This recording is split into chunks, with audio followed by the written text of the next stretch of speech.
જય શ્રી કૃષ્ણ, રાધે રાધે. મિત્રો, ભગવાન કૃષ્ણે ચોથા અધ્યાયમાં વિવિધ યજ્ઞોની જે વાતની શરૂઆત કરી 24મા શ્લોકથી ચાલુ કરીને, એક અમુક યોગીઓ એવા છે, યોગીજનો, ભગવાને વાત કરી કે જે બ્રહ્મરૂપ બધાને ગણે છે, બાહ્ય સ્વરૂપથી જ બ્રહ્મરૂપ ગણે છે.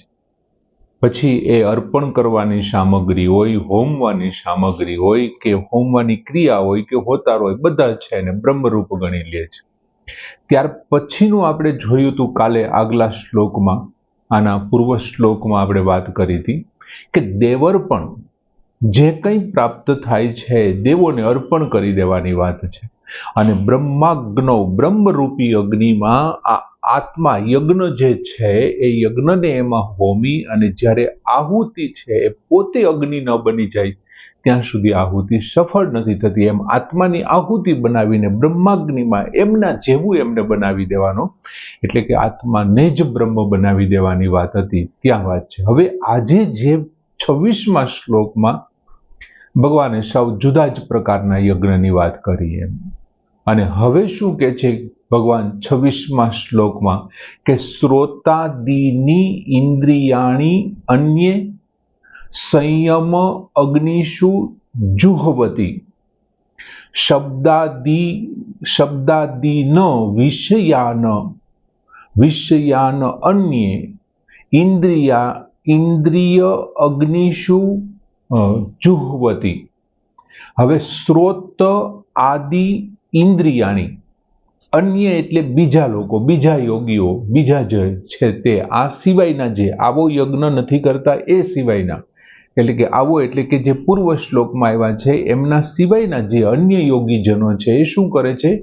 શ્રોતાદિની, સ્ત્રોત વગેરે, શ્રોતાદિની એટલે સ્ત્રોત વગેરે. અહીંયા સાવ જુદા જ પ્રકારના યજ્ઞની ભગવાને વાત કરી છે, સાવ જુદો યજ્ઞ યાર. હવે સ્ત્રોત વગેરે, સ્ત્રોત એટલે કાન. પછી ભગવાને શું કીધું? શ્રોતાદિની ઇન્દ્રિયાણી, સ્ત્રોત વગેરે ઇન્દ્રિયો, એટલે સ્ત્રોતની સાથેની જે બીજી ઇન્દ્રિયો છે તો 9 ઇન્દ્રિયો થાય. 5 જ્ઞાનેન્દ્રિય અને 5 કર્મેન્દ્રિયોથી 10 ઇન્દ્રિયો થાય. અહીંયા સ્ત્રોત શબ્દ ભગવાને આપ્યો છે, નહીતર ભગવાન ખાલી ઇન્દ્રિય શબ્દ આપ્યો હતો 10, પણ સ્ત્રોત આપ્યો એટલે આપણે પેલા 5 ને લઈએ. તો સૌથી પહેલું સ્ત્રોત છે, એમની બાજુમાં ચામડી છે એટલે ત્વચા છે. ત્યાર પછી ત્રીજું નેત્ર આવે છે, ચોથું રસના આવે છે અને 5મું ઘ્રાણ આવે છે. હવે ભગવાન શું કે છે? સ્ત્રોત આદિની ઇન્દ્રિયાણી સંયમ અગ્નિષુ જુહવતી. સંયમ રૂપી અગ્નિમાં, જુહવતી એટલે હોમ કરે છે, હવન કરે છે, યજ્ઞ કરે છે. કોનું યજ્ઞ કરે છે? સ્ત્રોત વગેરે બધી જે ઇન્દ્રિયો છે એ બધી ઇન્દ્રિયોનું ભગવાન કે છે સંયમ રૂપી જે અગ્નિ છે એમની અંદર હોમ કરે. એટલે સંયમ એટલે કંટ્રોલ કરવો, એમને રોકી રાખવું. આપણે આજ વિવિધ પ્રકારના જે વિષયો છે એમની અંદર જતા એમને રોકવી, ઇન્દ્રિયોને રોકવી, કાબુમાં લઈ લેવી, ઇન્દ્રિયોને પૂર્ણપણે કાબુમાં લેવું, એમને સંયમ રૂપી અગ્નિ છે. એટલે સૌથી પહેલા શું કરવાની વાત કરે છે કે ભગવાન એમ કે છે કે ઇન્દ્રિયો ઉપર સૌથી પહેલા તો સંયમ એમની ઉપર હોવો જોઈએ. આપણે ઘણા વિવિધ પ્રકારના અવાજો આવતા હોય છે, એમાંથી આપણે જે સાંભળવો હોય છે એ જ અવાજ આપણે સાંભળીએ છીએ. વિવિધ પ્રકારના જે સ્વાદ, આપણે કંઈ ખાઈએ છીએ એમાંથી જે સ્વાદ આપણે જોતો હોય છે એ જ સ્વાદ આપણે લઈએ છીએ. વિવિધ પ્રકારના શબ્દોમાંથી. મિત્રો, એક વખત ગાંધીજીને કોઈ એક વ્યક્તિએ બંધ પર બીડિયું મોકલું, 2-3 પેજનું. એમાં ગાંધીજી વિશે ખૂબ અપશબ્દો લખેલા હતા. ગાંધીજી બેઠા હતા, એમની સાથે બીજા 2-3 ભાઈ બેઠા હતા, મહાદેવભાઈ દેસાઈ બેઠા હતા. મહાદેવભાઈ દેસાઈની ડાયરીમાં આમનો ઉલ્લેખ છે. હવે ગાંધીજીને ઘણી બધી ગાળો લખીને એ વ્યક્તિએ મોકલી અને ગાંધીજી સ્થિર શાંત ચિત્તે બંને પેજ એમણે વાંચી લીધા. અને પછી શું કર્યું? એ લખીને મોકલવા વાળાએ બંને પેજનું પિનિંગ કર્યું હતું, ટાંચણી મારેલી હતી એમાં. ગાંધીજીએ શું કર્યું, આખો પત્ર વાંચ્યા પછી ટાચણી કાઢી લીધી અને પત્રને ફાડી અને ડસ્ટબિનમાં નાખવાનું એમને કહી દીધું, કારણ કચરા પેટીમાં નાખી દીધી. એટલે મહાદેવભાઈ દેસાઈએ પૂછ્યું કે બાપુ શું હતું એવું ફાડીને નાખી દીધું? એ કે એમાંથી જે લેવાની વસ્તુ હતી ને મેં લઈ લીધી, આ ટાંકણી સિવાયનું બીજું કાંઈ લીધા જેવું નહોતું. સમજાય છે? ઇન્દ્રિયો ઉપર કાબુ આમને કહેવાય. ગમે તેટલા સંસારની અંદર રહેવા છતાં પણ ઇન્દ્રિયોને સંયમરૂપી અગ્નિમાં જેમણે નાખી દીધા છે, 5 ઇન્દ્રિયોને, આંખને, ત્વચાને, ઘ્રાણને, રસનાને અને શ્રોતને, 5 ઇન્દ્રિયોએ જેમને કાબુમાં નાખ્યા, સંયમરૂપી અગ્નિની અંદર જેમણે હોમી દીધા છે, તેવા હોમ કરે છે, યજ્ઞ કરે છે. એક આ પ્રકારનો યજ્ઞ થયો. હવે મિત્રો બને છે કેવું કે જ્યારે એકાંતની અંદર હોય છે ને, એકાંત કાળની અંદર આપણી ઇન્દ્રિયો છે ને એ આપણા કાબુમાં હોય છે એકાંત કાળમાં. એટલે કે આપણું કાન છે, હું એકલો જ હોઉં તો સાંભળવા બાબતની પછી બીજો કોઈ પ્રશ્ન જ નથી. સાંભળવા બાબતે બીજો તરત જ હું એકલો થઈ જાઉં એટલે મારી ઇન્દ્રિયો છે સંયમમાં આવી જશે. 5 ઇન્દ્રિયો, મારી આંખ છે, કાન છે, રસના છે, શ્રોત છે, ત્વચા છે, મારી 5 ઇન્દ્રિયો એકાંત કાળની અંદર સંપૂર્ણપણે મારી કંટ્રોલમાં આવી જશે, સંયમમાં આવી જશે. હું સંયમરૂપી અગ્નિમાં એમને હોમતો થઈ જઈશ, પણ એ એકાંત કાળમાં થશે. પણ ભગવાન શું કહે છે? પૂર્ણ સમય. પરંતુ પૂર્ણ સંયમ એટલે શું? તો કે મન છે, બુદ્ધિ છે અને એમની સાથે સાથે અહમ છે, આ બધામાંથી જ્યારે આસક્તિનો ત્યાગ થઈ જાય છે ને, સર્વથા આસક્તિનો અભાવ થઈ જાય છે ને, ત્યારે ઇન્દ્રિયો કાબુમાં આવી જાય છે. અને ત્યારે ઇન્દ્રિયો સંયમમાં આવી જાય, એમના કંટ્રોલમાં આવી જાય, સંયમ થઈ જાય એમની ઉપર. જ્યારે મન, બુદ્ધિ અને અહમ એ ત્રણેય જ્યારે આસક્તિનો અભાવ થઈ જાય, કોઈ પણ પ્રકારની ઈચ્છા ન રહે, સ્પૃહા ન રહે, કામના ન રહે, આસક્તિ ન રહે, ને ત્યારે ઇન્દ્રિયો છે ને તમારી સંપૂર્ણપણે સંયમમાં આવી જાય છે. અને જ્યારે સંપૂર્ણપણે તમારા સંયમમાં આવી જાય પછી તમે એકાંત કાળમાં રહ્યો કે વ્યવહારમાં રહ્યો, કંઈ ફેર ન પડે. બીજા અધ્યાયના 58-59મો શ્લોક યાદ કરો.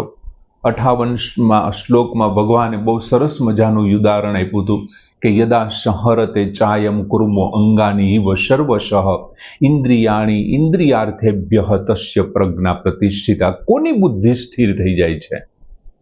કોની ઇન્દ્રિયો છે કાબુમાં આવી જાય છે? એમ. અને ભગવાને ઉદાહરણે પણ કેટલું સરસ મજાનું આપ્યું હતું એમ કે યદા સંહરતે ચાયમ કુર્મો અંગાની ઇવ સર્વશ. જેમ કાચબો બધી બાજુથી પોતાના અંગોને સંકોરી લે છે, એમ વિષયોમાંથી ઇન્દ્રિયોને સંકોરી લેવા જોઈએ.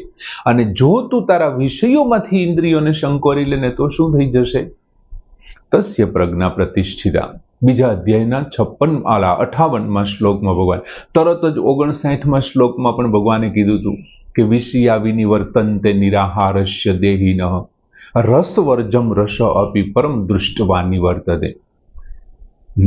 જો નિરાહારી વ્યક્તિ છે, જે ઇન્દ્રિયોને એમનો ખોરાક નથી આપતો, એકાંત કાળમાં તમે ખોરાક નથી આપતા એટલે તમારી ઇન્દ્રિયો કાબુમાં આવી જશે. પણ જો તમે ખાલી ખોરાક જ નથી આપતા ને ત્યારે શું થશે? તમારા ઇન્દ્રિયો છે ને એ એમના વિષયોને સતત ચિંતન કર્યા કરશે.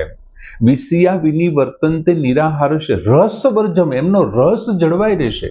અને રસ ત્યારે દૂર થાય છે પરમ દ્રષ્ટવા નિવર્તતે, પરમાત્માની પરમ શ્રેષ્ઠતાની પ્રાપ્તિ થાય છે ને ત્યારે રસ દૂર થાય છે. એમ 58-59મા શ્લોકમાં બીજા અધ્યાયમાં ભગવાને બહુ સરસ વાત કરી હતી એમ.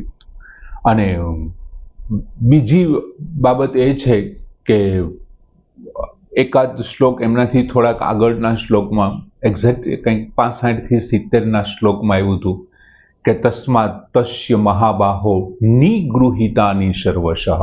એવો શબ્દ ભગવાને મૂક્યો હતો. નિગૃહિતાની, કાબુમાં લેવાની વાત. નિગૃહિતા ઇન્દ્રિયાણી ઇન્દ્રિયાર્થેભ્ય તસ્ય પ્રજ્ઞા પ્રતિષ્ઠિતા. બીજી લીટી બેયમાં સરખી છે, 58 અને 59માં.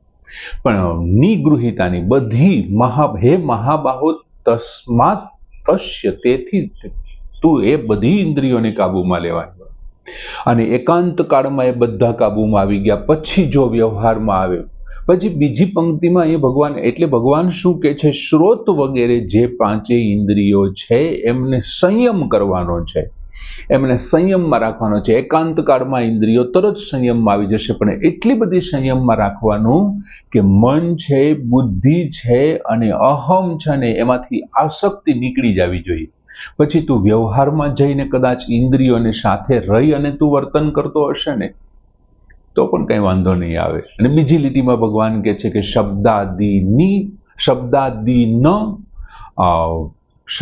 વિષયાન અન્ય ઇન્દ્રિયાની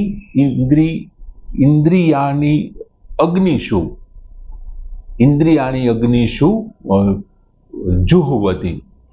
હવે શબ્દાદિની ત્યાં શું ભગવાને પહેલી લીટીમાં કીધું શ્રોતાદિની ઇન્દ્રિયાણી, અને અહીંયા શબ્દાદિન વિષયાન અન્ય એટલે બીજા લોકો. હવે બે પ્રકારના યજ્ઞોની અહીં વાત કરી. એક યોગીજનો કેવા છે કે જે ઇન્દ્રિયોને કાબુમાં રાખવા માટે શ્રોત વગેરે ઇન્દ્રિયોને સંયમ રૂપી અગ્નિમાં નાખે છે, અને એ જપ છે, તપ છે, આવા બધા કાર્યો કરી, ઉપવાસ છે, જપ છે, તપ છે, દાન છે, એમણે ઇન્દ્રિયો ઉપર કાબુ મેળવે પરાણે.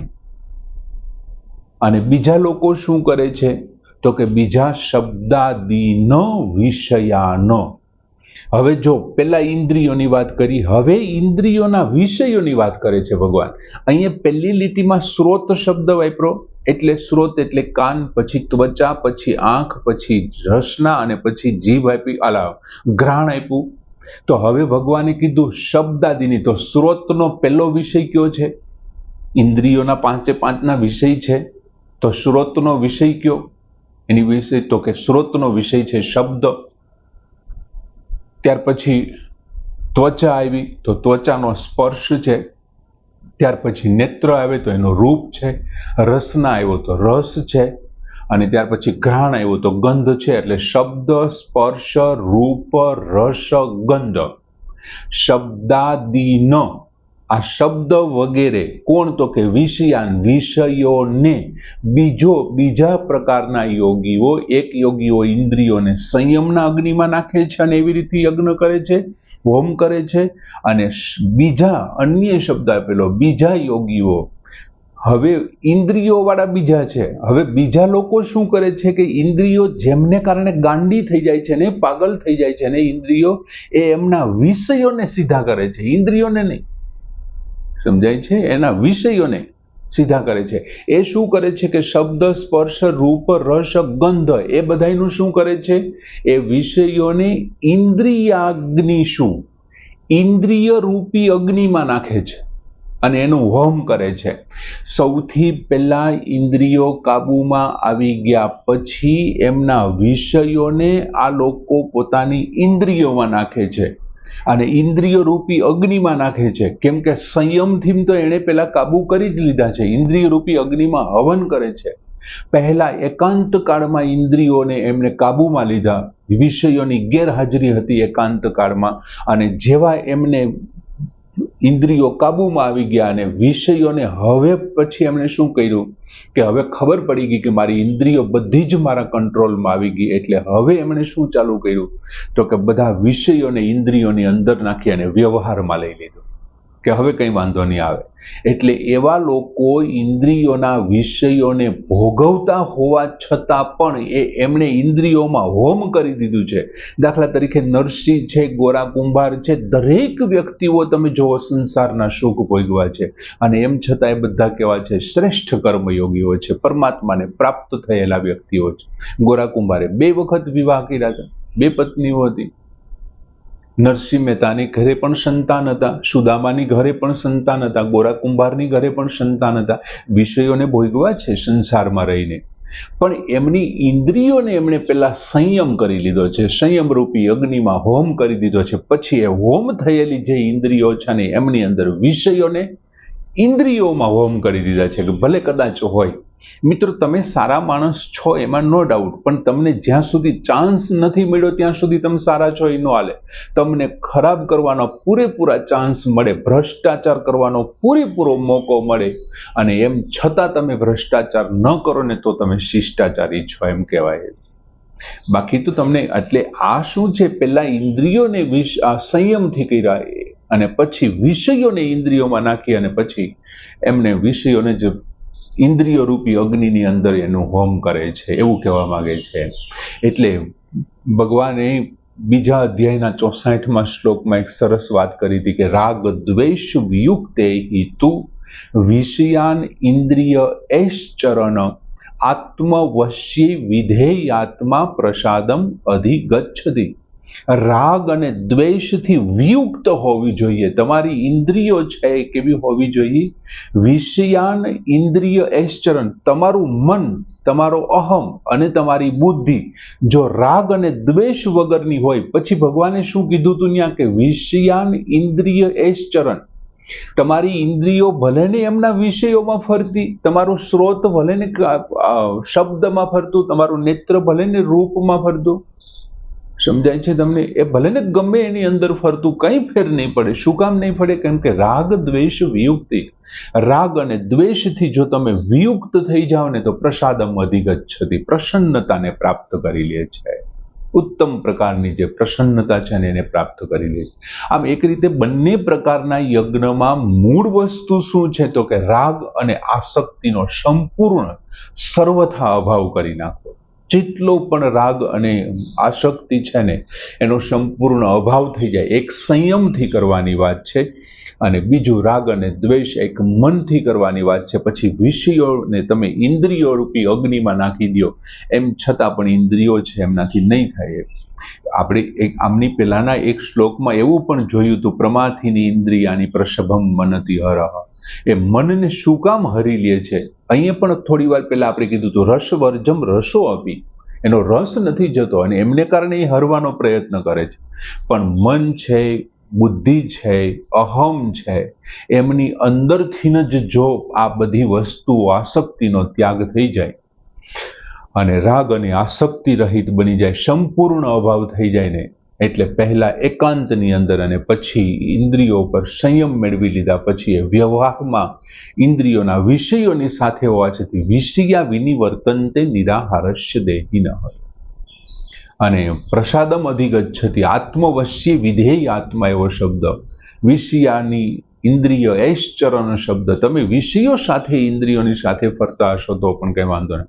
એમ બહુ સરસ મજાના બે યજ્ઞનું ભગવાને વર્ણન કર્યું કે એક ઇન્દ્રિયોને સંયમમાં રૂપી અગ્નિની અંદર હોમ કરી દો, બધી ઇન્દ્રિયોને સંયમ રૂપી અગ્નિ છે એમાં બધી ઇન્દ્રિયો ઉપર પૂરેપૂરો સંયમ રાખો, કાબુ રાખો.